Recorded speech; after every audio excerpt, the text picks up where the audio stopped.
पूरा लोकल।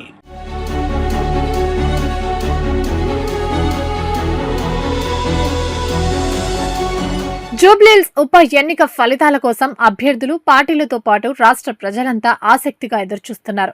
ఎన్నికల ప్రచారం కోసం 3 ప్రధాన పార్టీలు పడ్డ తపన.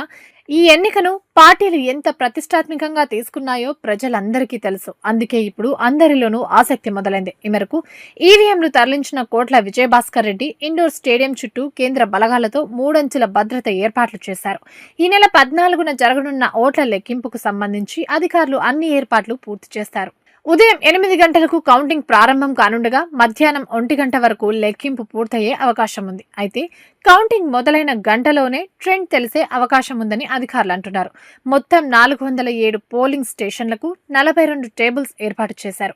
10 రౌండ్లలోనే పూర్తి స్థాయి ఫలితాలు తేలనున్నాయి.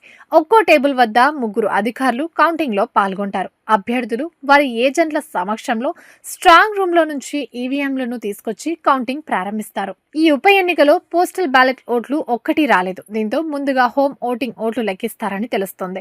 హోమ్ ఓటింగ్ కోసం 103 మంది నుంచి అప్లికేషన్లు రాగా 101 మంది ఓట్లు వేశారు. ఈవీఎంలో ముందుగా షేక్పేట్ డివిజన్ ఓట్ల లెక్కింపు ప్రారంభం కానుంది. చివరిగా ఎర్రగడ్డ డివిజన్ ఓట్లను లెక్కించనున్నారు. ఒక్కో రౌండ్ పూర్తయిన వెంటనే ఫలితాల వివరాలను ఎన్నికల కమిషన్ వెబ్సైట్ లో అప్లోడ్ చేస్తారు. మరోవైపు ఈ ఎన్నికలో మొత్తం 48.49% పోలింగ్ నమోదైనట్లు ఎన్నికల అధికారులు తెలిపారు.